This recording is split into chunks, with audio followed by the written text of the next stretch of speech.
부릉부르릉. 여러분 안녕하십니까, 킹카푸입니다. 수입차를 중고로 싸게 구입한다는 마음으로 등 사이트를 많이 보실 겁니다. 많은 차들이 리스 승계로 올라와 있습니다. 첫 번째로 오해하기 쉬운 부분이 뭐냐, 시세가 7, 8천 정도 하는 차인데 구매 가격이 4, 5천으로 기재된 차량이 있습니다. 특별히 사고 차거나 문제 있어서 감가된 게 아니라면 이런 구입 가격의 표시는 운용 리스를 얘기합니다. 내가 반납할 때까지 들어가는 비용을 표기하는 거죠. 인수 가격까지는 계산해서 넣지 않는 경우가 대부분입니다. 또는 7, 8천만 원쯤 시세에 맞게 기재되어 있지만 인수할 때까지의 총액을 계산해보면 9천만 원 정도 나오는 차도 있습니다. 운용 리스라고 되어 있죠. 그걸 보고 계산해보니까 이 차는 말도 안 되게 비싼 차구나 하시기도 합니다. 하지만 그것은 여러분들의 착각입니다. 7, 8천만 원 정도의 시세는 현금 시세이고 취등록세 부대 비용이 따로 여러분들이 지불해야 하는 돈이 됩니다. 9천만 원 이상 나온 차들은 운용 리스의 경우에 취등록세가 이미 들어가 있고 인수 가격까지 모두 계산하신 걸 거예요. 그리고 일시불로 사는 금액과 비교해서는 안 되겠죠. 이자 발생까지 감안하셔야 합니다. 인수 가격에 대한 취등록세도 한 번 더 발생하겠죠. 그렇지만 남은 기간만큼만 운행하시려고 보시는 분들께는 현금차보다 더 좋은 선택이 될 수도 있는 겁니다. 자, 우리가 걸러야 할 문제의 리스 승계는 뭐냐? 일단 대기 기간이 오래 걸리는 수입차 리스 승계를 눈여겨봐야 합니다. 물론 계산을 잘 하시는 분들도 계시겠지만 대부분의 소비자들은 그 계산을 힘겨워합니다. 누군가의 말처럼 급하게 차를 처분해야 해서 출고하자마자 사이트에 올라온 매물도 분명 존재하긴 합니다. 단 그들은 대기가 오래 걸리는 이 차량을 내가 손해보면서 처분하고 싶은 생각은 없을 겁니다. 더불어 그 계약을 진행했던 영업사원이 수수료를 얼마나 측정했는지 여러분들은 알기가 어렵습니다. 가장 좋은 방법은 그 승계 매물의 금액과 조건 내용과 똑같이 신차 견적을 받아보는 겁니다.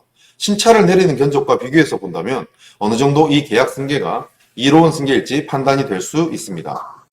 저에게 이메일이 하나 왔습니다.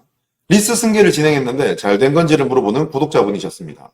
해당 계약은 선수금 1,500만 원이 들어간 1억 상당의 수입차였습니다. 승계받으신 구독자분은 선수금 1,500 중에 한 푼도 거래 금액으로 기존 계약자에게 지불하지 않았고 승계 수수료까지 기존 계약자가 모두 부담했다고 했습니다. 그렇다면 1억 상당의 차량에 영업사원이 수수료를 아무리 많이 넣었다고 하더라도 선수금 1,500만 원에 대한 나의 부담이 없었다면 그 승계 거래는 무조건적으로 손해를 볼 가능성은 없다고 판단되는 좋은 거래였습니다. 높은 확률로 기존 계약자가 급하게 처리하려 했고 성향상 손해를 보더라도 승계가 늦어져서 월납료가 지출되는 상황을 최대한 빨리 정리하고 싶었던 사람이라고 생각되는 그런 거래였습니다. 이처럼 차량을 판매하거나 리스 차량을 승계를 넘기려는 기존 차주, 계약자의 경우에는 최대한 빠른 처리를 하는 것이 중요합니다. 따라서 무보증 계약의 경우에는 지원금을 주는 경우가 많고 보증금 선수금 계약에는 본인의 보증금 선수금보다 조금 적은 금액을 거래 금액으로 정하는 경우가 많습니다. 물론 예외는 있습니다. 1년 이상 걸리는 포르쉐의 경우에는 오히려 웃돈을 줘야 하는 경우가 많지요. 리스 승계 매물 중에 월 납료가 무조건 싸다고 좋은 계약인 것은 아닙니다. 보증금 선수금의 유무를 잘 봐야겠지요. 만약 내가 3년에서 5년 사이로 운행을 하고 반납할 계획이라면 당연히 월 납료 가장 저렴한 것을 찾아가면 됩니다. 저도 그것을 잘 알고 있지만 사람 심리가 어디 그렇습니까? 인수 가격까지 총액을 계산해서 내가 신차로 출고하는 것과 비교를 굳이 해서 싸다 안 싸다를 계산합니다. 물론 미래가 어찌 될지 모르니 기왕 하는 거라면 인수까지 총액을 체크하는 것도 중요할 수 있습니다.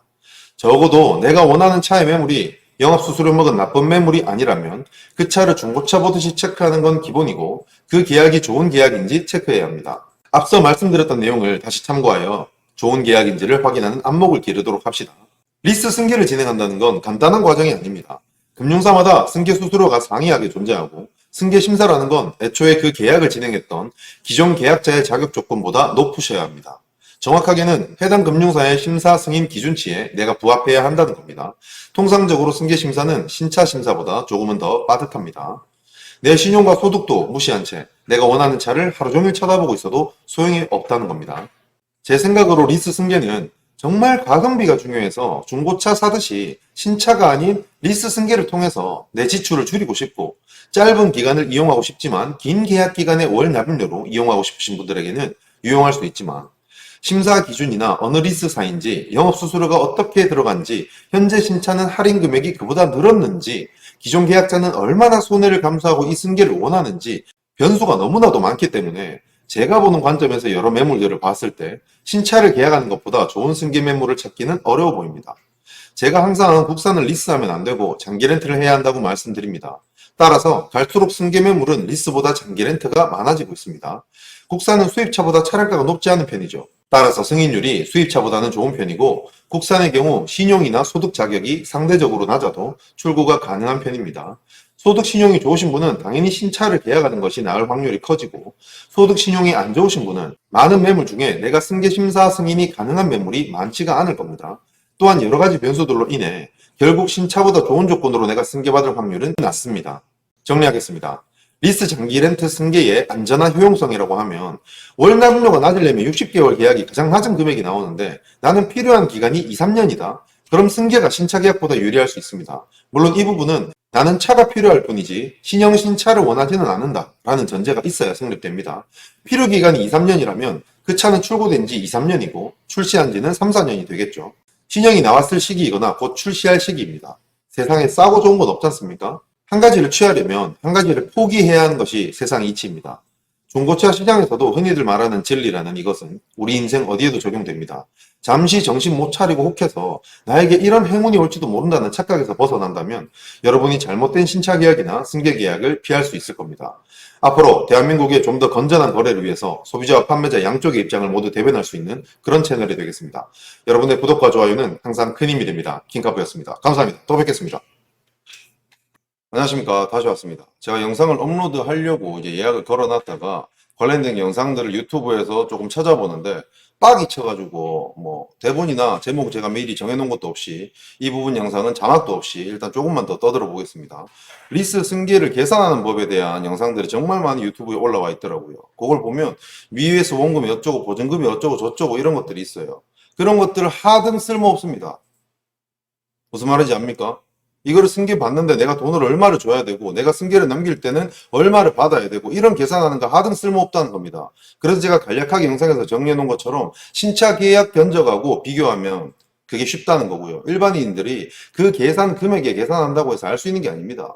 신차 영업사원들도 잘 모른다고 하는 그런 영상들도 많던데 아무 쓰잘데기 없는 소리고요. 리스 승계를 할 때는 자 보자. 내가 신차 계약으로 그 차를 승계를 한다고 치자. 그러면은 그 견적이 있을 거 아니야. 그럼 내가 승계받을 사람의 그 스케줄 상환표나 계약 당시의 견적이나 이런 것들을 받을 거 아니야. 그럼 수입차 같은 경우에는 시기에 따라 할인율도 다 다르다고. 처음 출시하자마자 나온 차 리스 승계 올라온 거랑 한 1년 지나서 할인 1,000만 원 되는 거, 신차 내는 거랑 뭐가 차이 나겠어. 그러니까 내가 리스 승계를 팔 때 얼마를 받아야 되고 리스 승계를 탈 때 얼마를 줘야 되고 이런 계산은 하등 쓸모없다는 거야. 리스 승계 자체가 좋은 매물은 거기에 보증금이 뭐 2천 들어가 있다 치자.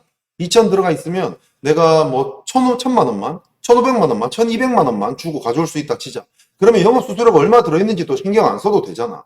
꽤 많이 들어가 있더라도 그건 좋은 거래가 될 수도 있다는 거예요. 그러니까 하나하나 일일이 우리는 계산할 수 없어. 여러분들, 우리 전문가들도 그 계산하는 게 귀찮아. 내가 내 차 살 때도 그거 일일이 계산을 잘 안 해요.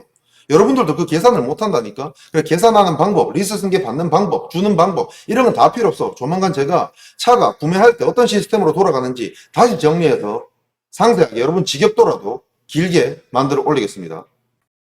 부릉부릉